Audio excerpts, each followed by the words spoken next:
Hallo allerseits, ich bin Peter Pernsteiner, ich bin auf der Spielwarenmesse heute beim Carrera-Stand beim Andreas Weiß, der ist Produktmanager für die Carrera Slot Car Modelle und 1:32, 1:24. Und ich freue mich, dass ich hier sein kann. Grüß Gott, Herr Pernsteiner, grüß Gott, liebes Publikum.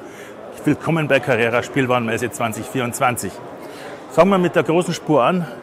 Digital 124, unser neues Auto ist der Ferrari 296 GT3, der in 3 verschiedenen Farbvarianten erscheinen wird. Hier sind die ersten Muster aus der Form.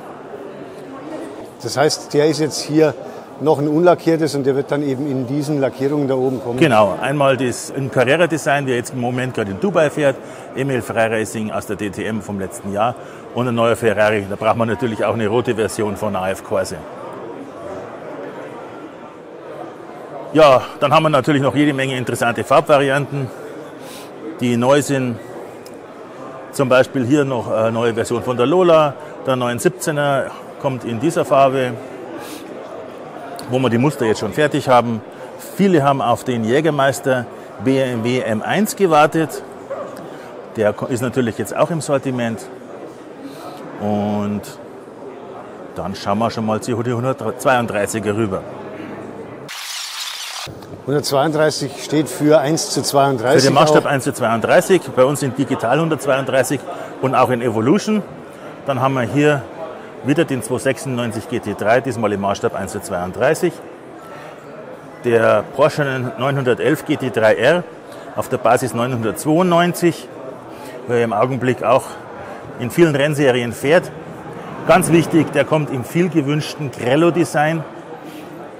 Haben viele darauf gewartet. Wir hatten bis jetzt nie die richtige Porsche-Variante. Jetzt haben wir die richtige 911er-Variante. Und der GT3 kommt auch in den 3 Lackierungen wie drüben in 1:24. Genau.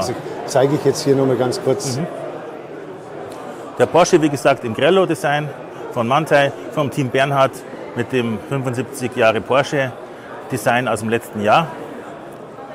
Lamborghini Huracan GT3 Evo 2 mit dieser auffälligen Dachhutze, diese letzte Facelift-Variante von SSR Performance von Bortolotti aus der DTM 2023 und in der Variante von den Iron Dames mit dem Damenteam. Haben wir leider noch kein Muster, deswegen nur das Bild. Da sitzt dann eine Dame am Steuer? Das ist ein reines Damenteam. Viele interessante Farbvarianten hier natürlich auch. Auf der anderen Seite kommen wir jetzt einfach schnell mit. Da haben wir letztes Jahr schon auf Papierform gesehen, den VW-Bus T2. T2B, genau. Der T2B ist ja der vorne die Blinker über den Scheinwerfern hat. Und mit das waren die sie letztes Jahr angekündigt hatten in den Farbvarianten. Genau. Die inzwischen lieferbar sind? Genau. Inzwischen gibt es auch noch haben wir für dieses Jahr den Jägermeister. Der ist wirklich ein Fahrzeug in dieser Lackierung gefahren bei der Firma Jägermeister in Wolfenbüttel. Und einen Krankenwagen, haben auch viele drauf gewartet, der ein funktionierendes Blaulicht haben wird und einen entsprechenden Sound mit dem Martinshorn von damals und einem richtigen VW Boxer Sound. Das heißt, der Motor auch dann geschwindigkeitsabhängig ein bisschen zum Hören? Normal halt, dass man das halt hört. Das ist aber dann das erste Modell, das dann Geräusch macht? Bei den Trucks haben wir das früher auch schon gehabt. Gut, wann kommt der ungefähr? Im Spätsommer. Was tut sich dann bei den Startsets, bei den Slotcars? Und bevor wir zu den Startsets gehen, zeige ich Ihnen jetzt hier noch schnell welche. Und zwar noch eine weitere Formneuheit. Wir haben für NASCAR den Camaro Next Generation ZL1 in 4 Farbvarianten. Auch eine Neukonstruktion. Haben aber leider noch kein Muster da, der ist noch im Augenblick im CAD-Design. Deshalb wollte ich jetzt schon rübergehen zu den Startpackungen. Genau, da sieht man es ein bisschen besser. Es gibt eine NASCAR-Packung für Evolution, neu. Das heißt Evolution, das ist die analoge? Die analoge Version in 132, genau.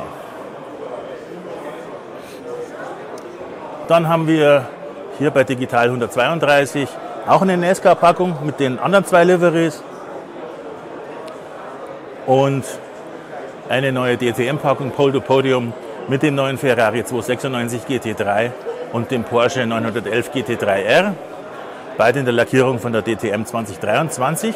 Und die sind jetzt alle ferngesteuert mit Handregler, Funkhandregler? Genau.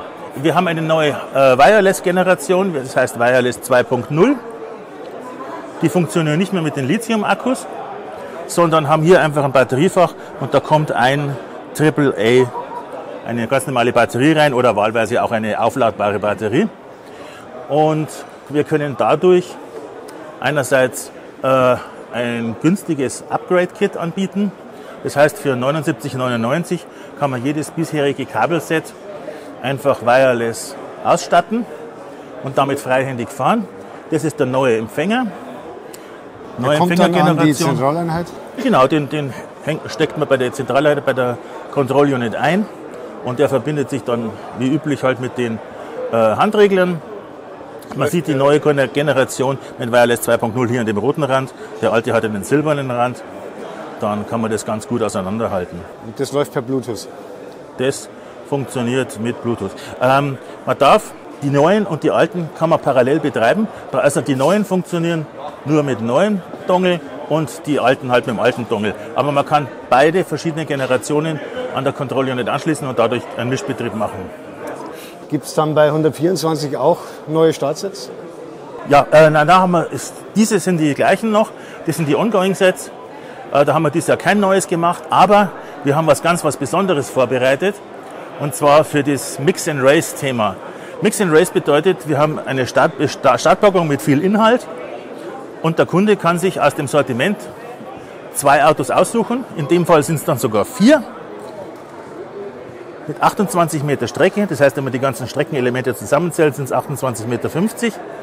In diesem Bereich 4-spurig, da ist 2-spurig, mit Pitstop, mit Position Tower. Das Design ist hier in der Grafik noch nicht ganz endgültig, das Streckendesign schon. Also ein Hobbykeller 7,70 Meter mal 3 Meter, da braucht man schon ein bisschen Platz dafür. Genau. Und das Ganze ist hier in dieser Kiste oder ist das jetzt hier nur zum Präsentieren? Nein, das ist die Transportkiste. Die ist äußerst robust. Kann man absperren, hat unten Räder, man kann sie rumfahren, weil das Thema ist ja doch dann relativ schwer. Und das ist alles mit dabei. Und wie rollt man die dann nur? Achso, da hat man noch Griffe. Das heißt, man seitlich Griffe, man ist hinten ein Griff zum Rausziehen dran. Ja. Das heißt, ich kann die wie eine Trolley fahren. Genau. Gut, klasse Idee. Kommt auch irgendwann im Laufe des Jahres? Ja, so im 3. Quartal. Und da kann der Kunde, der die haben will, einfach beim Händler raussuchen, welche Fahrzeuge er haben will? Genau, entweder im Onlineshop oder beim Händler kann man sich dann 4 aussuchen aus dem Sortiment und mit denen die Autos sind dann mit dabei. Und auch 4 Funkhandregler dabei? Genau. Und 2 entsprechende Controller? Einmal ist die App Connect, einmal ist der für die Wireless. Was mache ich mit der App? Da kann ich dann Fahrzeugcharakteristik ändern oder auch genau. fahren? Oder was und Race-Management kann man machen. Einfach die ganz normale Carrera-App, die wir schon seit ein paar Jahren haben. Gut, dann bedanke ich mich hier für die Neuheiten der Slotcast beim Andreas Weiß hier bei Sehr Carrera. gerne.